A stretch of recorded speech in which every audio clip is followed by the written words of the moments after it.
This time on the Highland Woodworker. I love building furniture, I love making sculpture, and I love teaching. We visit Wyatt Severs in his Kentucky workshop and learn how a 3D design class shaped his current career, and we'll see his process for making marvelous chairs like this one in our moment with a master. I'm here to talk about blade tension on your bandsaw and something called the Flutter test. Plus, are your cuts creating curves? Popular Woodworking Magazine may have a possible solution in this tension-filled tips, tricks, and techniques segment. These stories and more, this time on the Highland Woodworker.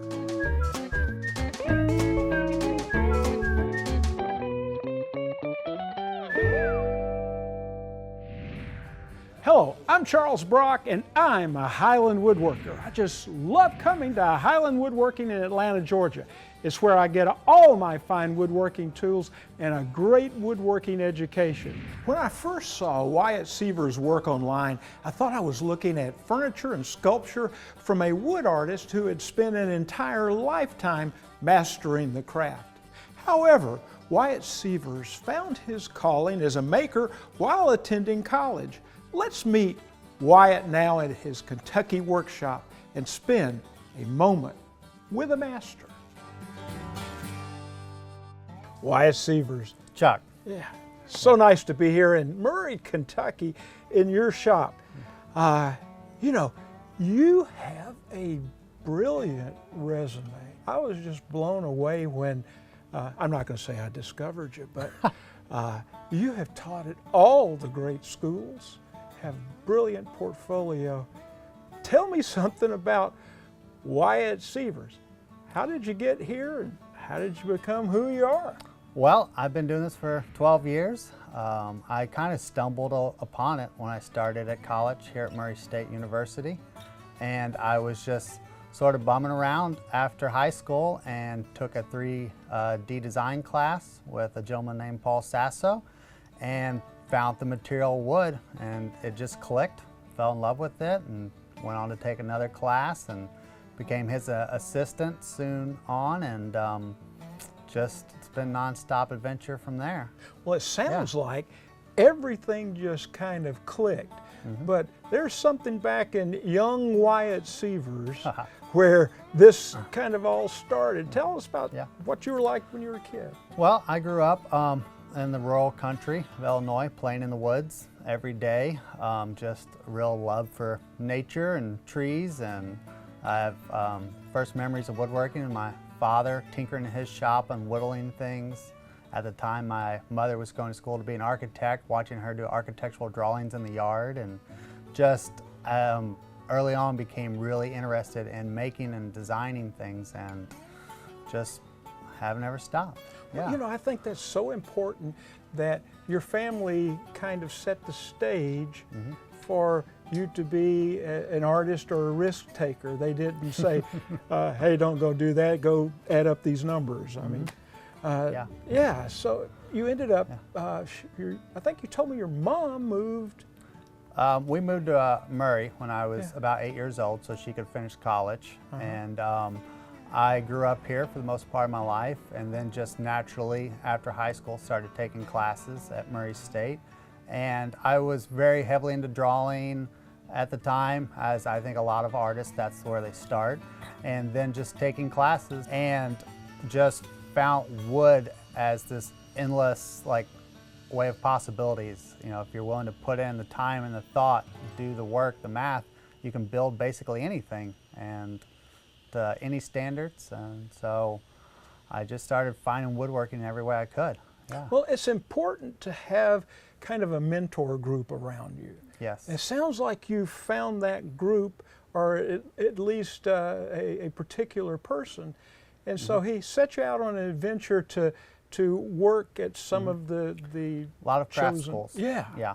I like to joke and say I'm a craft school junkie. That's where I got so much of my education, going out, finding masters of the trade. It's a great way to get a big skill set quick, where you've got these people that are perfecting something their whole life, and then they're there to teach it to you in a week, and it's just a great way of learning. So I went, every summer in between semesters, I started off as a work study at Peters Valley, came back as a studio assistant there, got me into Anderson Ranch as a studio technician.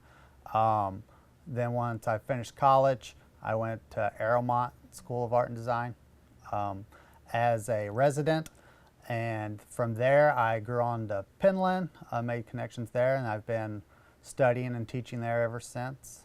When I found woodworking at the craft schools and at Murray State, it really to me was a community that I just related to, of people really caring about materials and carrying on processes that are really forgotten in manufacturing and things. So to me, as much as I love making, I love the sense of community that comes with being a craft artist. So that is a huge part of it, is I have this place where I feel like I fit in and there's great conversation. What's been the hardest set of skills for you to learn that were necessary skills?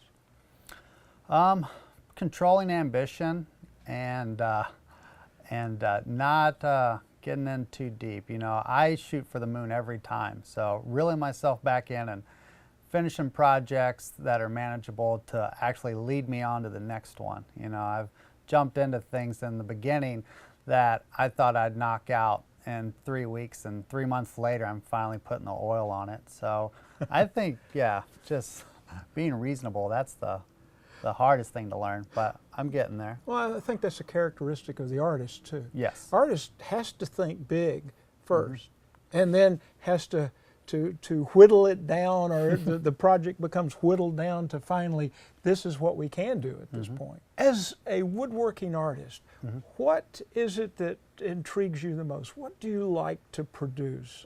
Is it function, form, or a particular genre of woodworking? It's really a pretty broad spectrum of all of those things. I love building furniture, I love making sculpture, and I love teaching. With a lot of the sculptural pieces, it is dictated by the piece of wood. I can look at it, look at the growth rings, and get inspiration from the tree as to what it wants to be. That's a real conversation between me and the piece of wood. And then on a completely other side with the furniture, that is a functional object I'm wanting to make that serves a purpose. But I want it to be very aesthetically pleasing and to bring thought to the viewer, to open up your imagination. So I just love doing the really time-consuming furniture, very ornate, over-embellished, to really wow the brain and to just send that viewer on just their own little journey of what is this and what does it mean, and that's really appealing to me. And then I go back to the sculpture where it's bigger, simpler objects.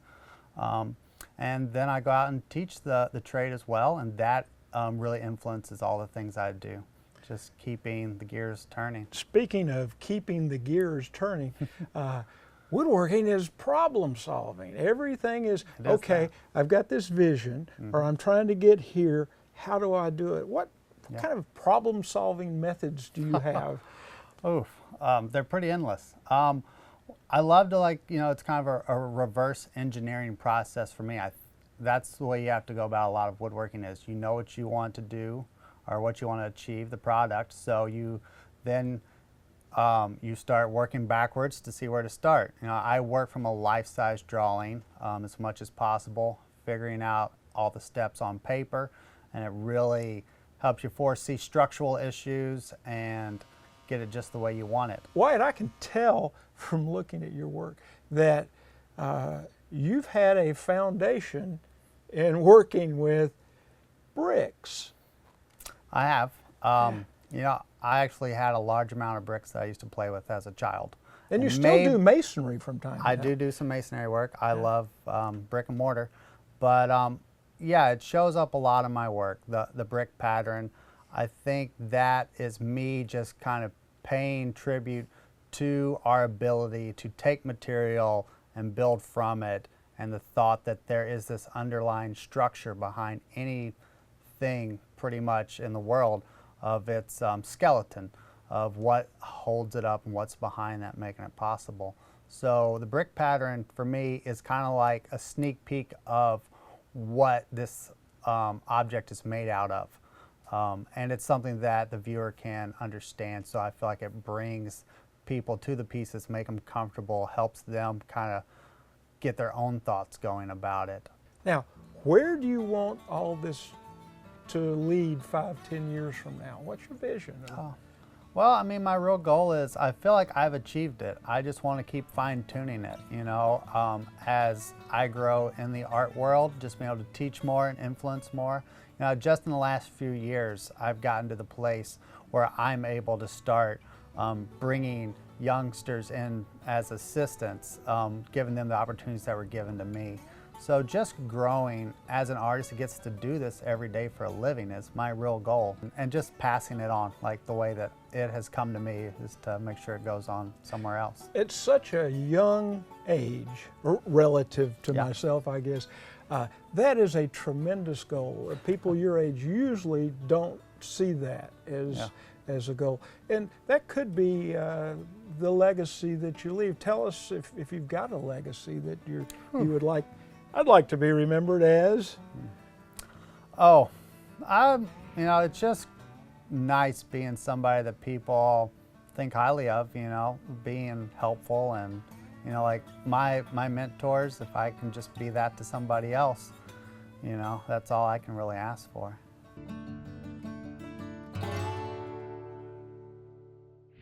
Later in the show, we'll head back to Wyatt's shop, where he shows us his process of building the legs for a chair like this. But first, are your cuts on the bandsaw not tracking straight? Then you might want to try the bandsaw flutter test. Learn all about it when we come back.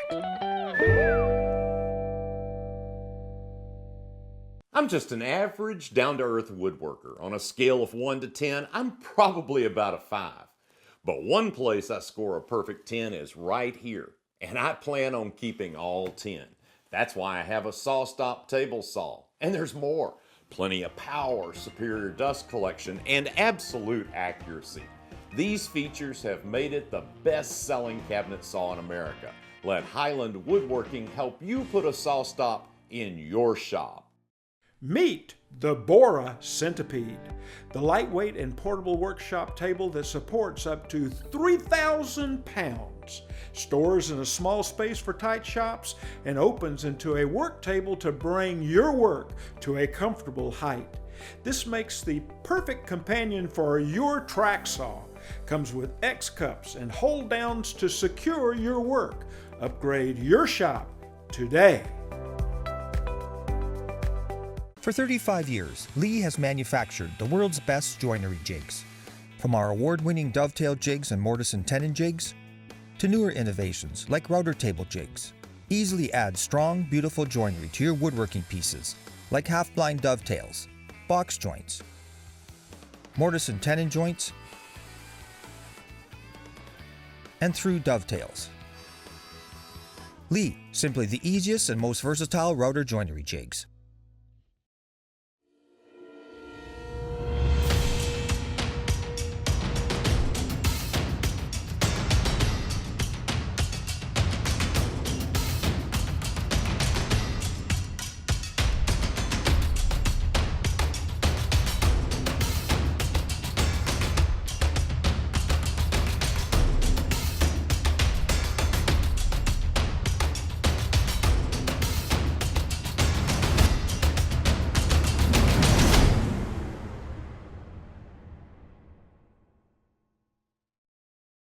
I've been using Forest products for years.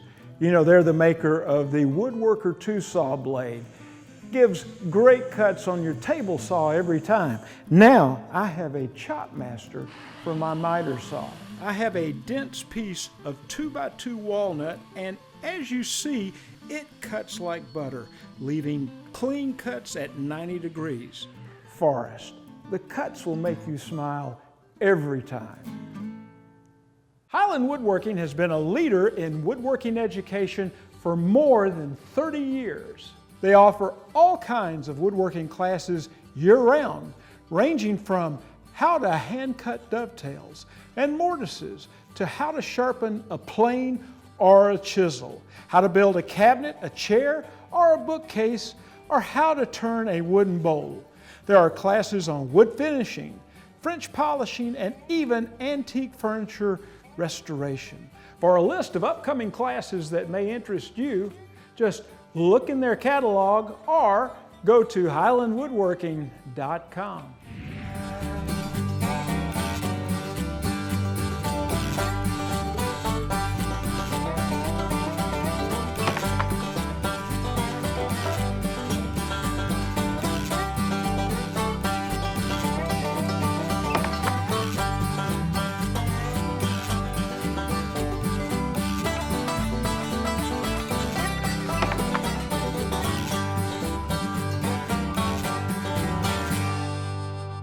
I'm here to talk about blade tension on your bandsaw and something called the Flutter test, which is a way of setting blade tension that you may have heard about. I thought you'd like to know how it works. But just before I even begin with that, I got to tell you that most bandsaws, this one included, really don't need the Flutter test in order to set tension. There's a scale on the back of the saw with numbers that correspond to the different widths of blades. And frankly, if you've got a nice sharp blade in your bandsaw, that scale works just fine. On the other hand, if you're getting a cut that doesn't want to track straight, or you're resawing something and you end up with a curved cut instead of a straight cut, there's a number of possibilities of where things can go wrong. One is that the tension isn't set high enough, so you can increase it a bit. And two, which is 9 times out of 10, is that your blade isn't sharp. It's hard to tell when they get dull, but that's a sure sign of it. So anyway, let's go into the Flutter test, and we're going to do this without referring to the scale at all. Let's just say, for argument's sake, that you just put the blade on. Tension is set just at a minimal level, so the blade stays on both wheels. And you've tracked the blade by tilting the wheel forward or backwards a little bit so that the blade is centered on the crown of the wheel. And now the next thing we have to do before we start in on the Flutter test is to remove the guides out of the way so that the blade would be free to shake back and forth. And then we're going to lift the upper guide way up so that we have a lot of blade exposed. So every saw is different, of course, about how you set your guides. This style saw uses bearings, and in order to spread the guides apart, I need to loosen this screw over here, and then put the wrench in the socket screw right here and just turn the bearing like this, and they rotate on cams. So as you turn the bearing, it actually spreads itself apart. And there we go. And you want to do the same thing underneath the saw. Those 2 more bearings down there. And next we're going to raise the guide all the way up so we have a maximum amount of blade exposed. And I know, and believe me, this is a little spooky because you have all these sharp teeth exposed, and we're going to be turning the saw on to run it. So just be careful. Don't get your fingers anywhere near this thing at this point. Even though we're going to be turning the tension knob back up here, just stay far away from this. Clear everything off of the saw, and you'll be okay. Okay, are you ready? Here comes the Flutter test. Got the saw plugged in. Close the door. We're going to walk to the other side, far away from the blade. Now remember, I've got the tension set pretty low. So what I'm going to expect when I turn the power on right here is that the blade's going to start to vibrate kind of back and forth. That's what's called flutter. And then what I'm going to do is to start increasing the tension slowly until the flutter goes away. It's really all that simple. So let's start her up and see what happens, shall we? First, press the button. If you look right at the blade, it should be just wiggling just a little bit back and forth. And then what you want to do is to start increasing the tension like this. It's going to take more than a few turns to do this. And walk around and observe the blade dead on like this. Keep looking at it as you turn the tension higher and higher and higher. Just keep going like that until you see the blade is just one solid line, no shaking back and forth anymore. And that's really all there is to it. You set your tension about right then, and I'll bet if you looked around the back side here on the bracket, the setting would pretty correspond closely to the size blade that you have.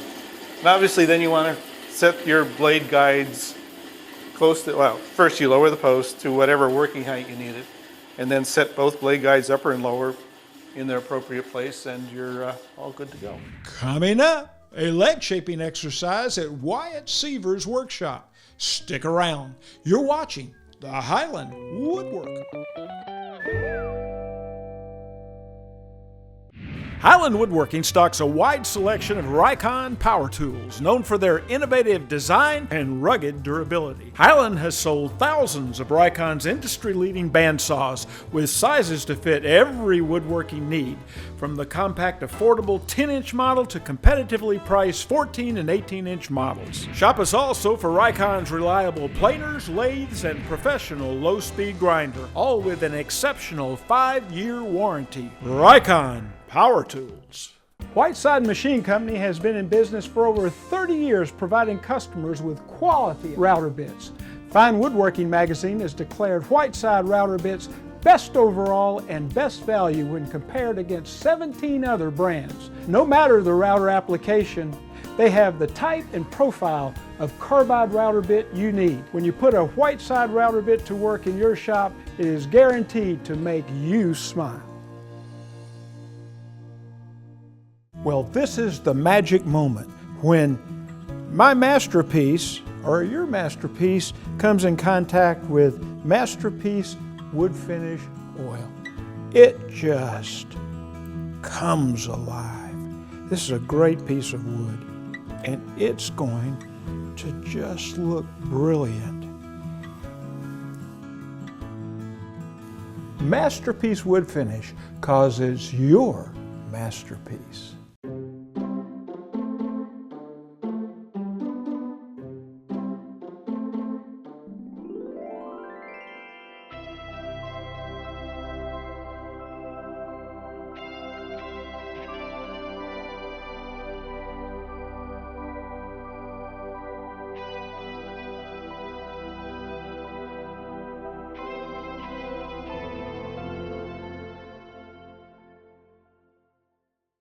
If you can't make it to Highland Woodworking in Atlanta, Georgia, you can shop online at highlandwoodworking.com.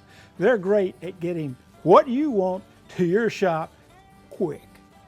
Let Highland's legendary wood slicer resaw blade help make it easy for you to get great results sawing thick lumber into thinner boards. The wood slicer is designed to cut much faster, smoother, and quieter than ordinary bandsaw blades. You'll be amazed at how smooth a surface you'll get with a wood slicer.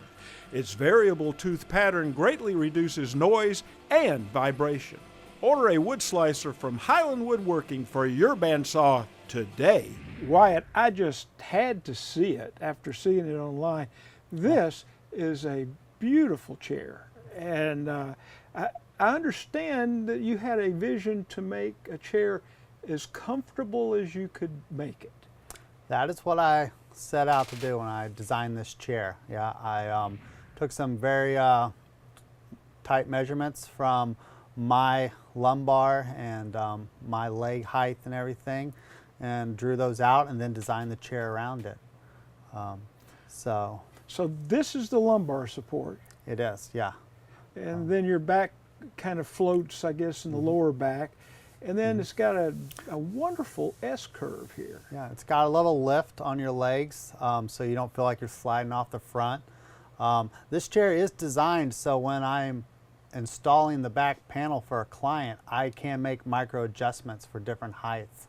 So I can move this lumbar up and down just, a half an inch makes all the difference in the world. So, you know, this one's been catered to me. It's just a display model. Wow, that is quite an accomplishment. I never thought about being able to move that support. And it's just beautifully book matched here. The veneers, in fact, it's right down the middle, which is great at just centering the eye on the chair and its symmetry. It's just quite an accomplishment. I love all the lines and the curves. This is not easy to do. No, chairs are a pretty complex build. You know, there's a lot of compound joinery and things in here. So, you know, they have to be really strong to take the movement of a person. You know, everybody wants to lean back in their chair. That's another benefit of this. Back is bolted on, so it actually has some flex to it. It's a chair that you can wiggle around in and not feel like you're going to break it.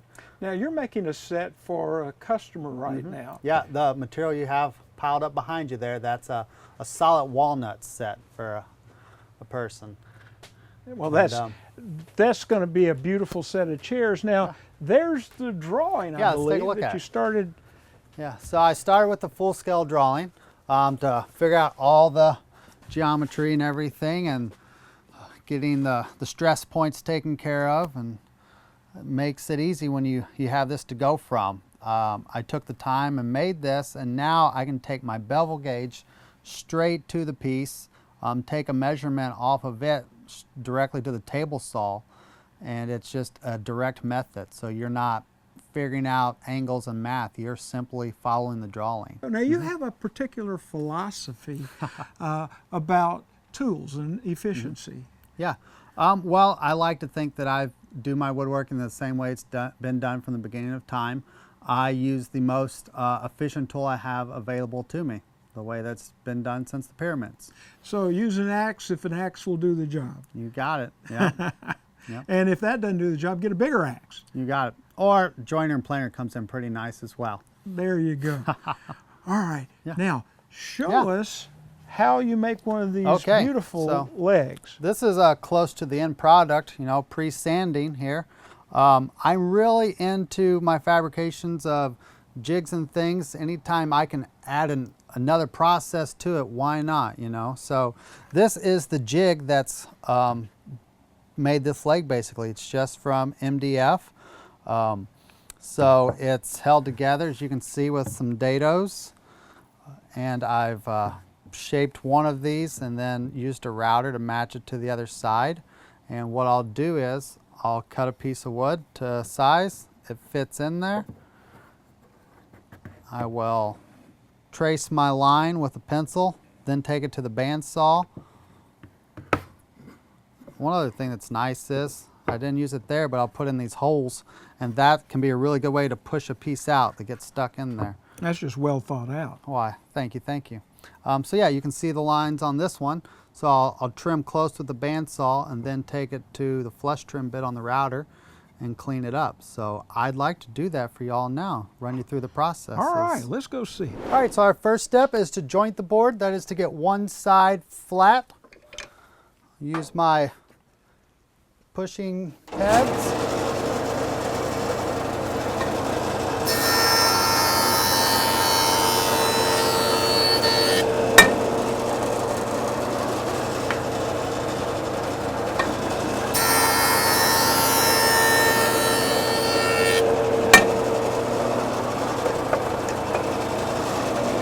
One thing that I like to make sure that when I'm joining is I always stand in a way that I can move the board safely through the joiner without walking along with it.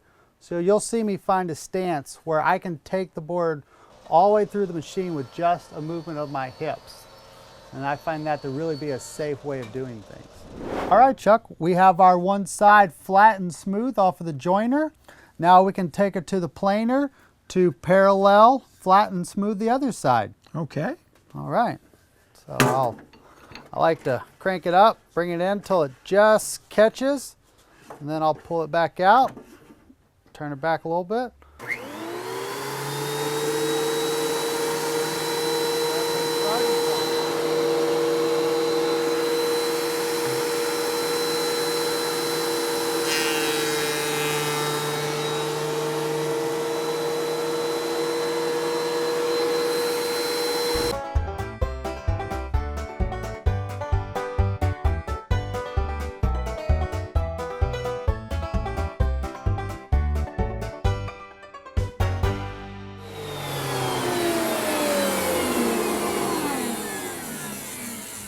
So now we have a smooth surface that is also parallel to the other side. So that's how we start to dimension our lumber. And one thing I know you know, Chuck, but some viewers might not, as boards are coming out of the planer, you don't want to pick up on them, but if you'll give it just a little bit of pressure, it'll really help with that snipe. That's right. But yeah, we have made the this snipe. Yeah, and I did make sure, you know, I always make my material a little bit longer so I can cut that snipe off. Yeah, so now we will move on to cutting this to length and getting it into the jig to mark out our bandsaw line.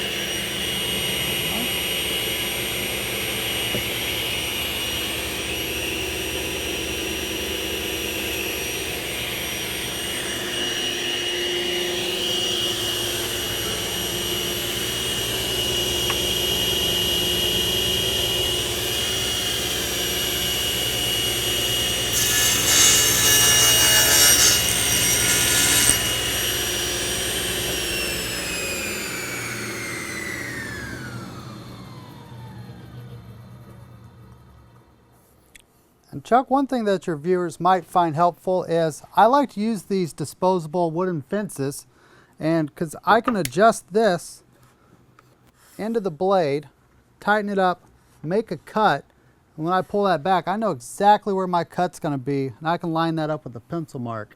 Sure. Really invaluable method. And it provides good support all the way out to the cut. You got it, no tear out. All right, so now we're ready to go into our jig here. It's a nice tight fit.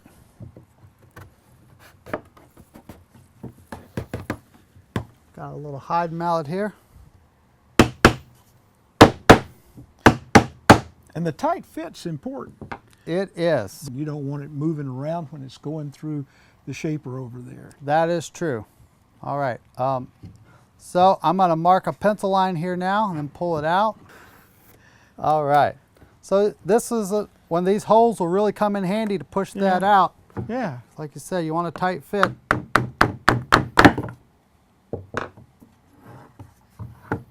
Now we have our pencil line. We'll take it to the bandsaw. Okay. Okay.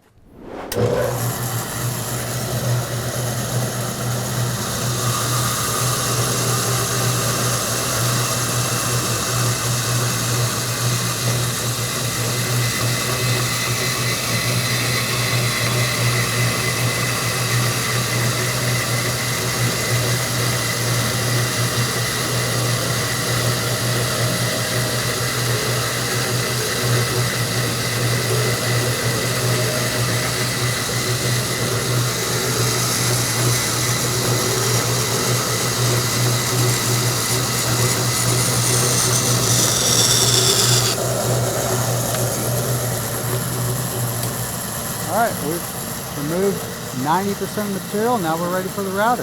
Okay. All right, back to our jig.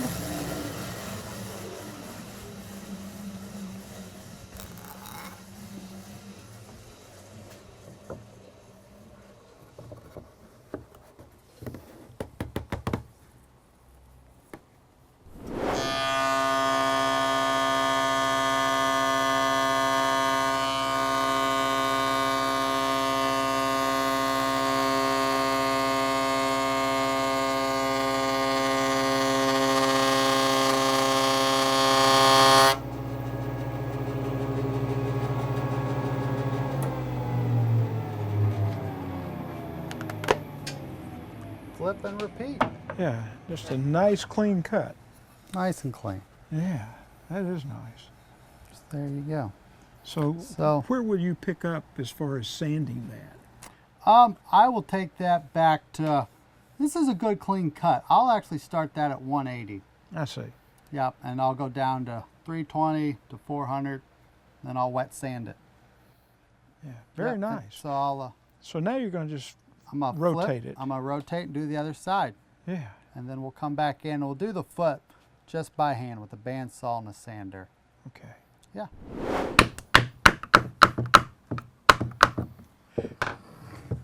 as far as orientation, that is one of the harder pieces. A leg like that is one of the harder pieces to get the right orientation on. It will twist your brain around. Yeah, it does. Because you've got to think negative and positive there. All right, so we're ready for our second cup there. We can see it's starting to take shape. Yeah. We'll go back to the bandsaw. Now my main objective here is to make sure that I'm completely stable on the bed. So before I start my cut, I want to make sure that I can be firm and solid on the bed, which we're good.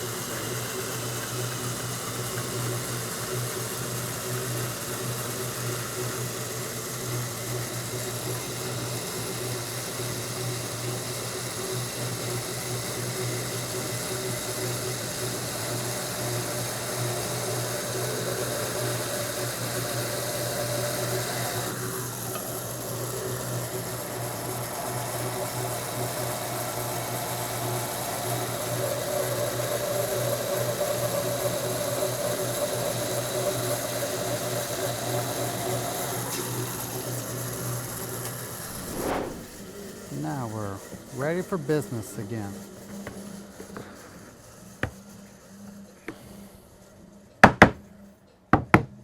There's a little screw here that I tighten and loosen to make sure that is good and firm in there. All right, back to the router.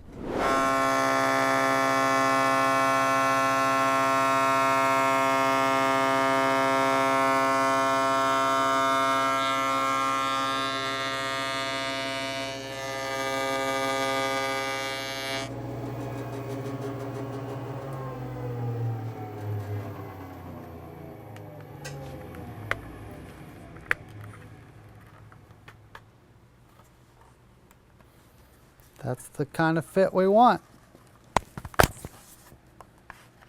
There we have it. Uniformed every time. Well, that's great. And then all that's left is cutting this off on your bandsaw and some sanding. And a lot of sanding. Yeah, oh yes. But it's a beautiful contemporary leg. Yeah. Well, thanks, Chuck.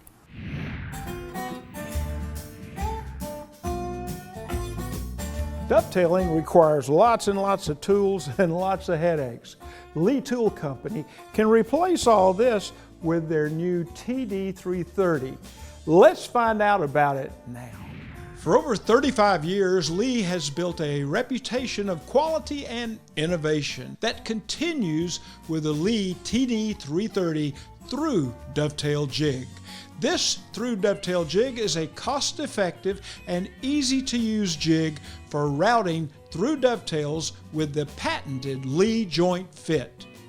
Through dovetails are eye-pleasing, extremely strong, and can be used for a wide variety of projects. With the TD330, you can route boards up to 12 7/8 inches wide, and you can join boards up to 13/16 of an inch. Even boards with different thicknesses. To ensure you get great results and a perfect fit, the TD330 includes matching router bits and the Leigh E-bush guide bushing, and as an added bonus, it can also be used on your router table. The TD330 through Dovetail Jig, quality and precision at an affordable price. All Leigh products carry a full 5-year warranty, the best in the business. Pick one up at Highland Woodworking or highlandwoodworking.com today.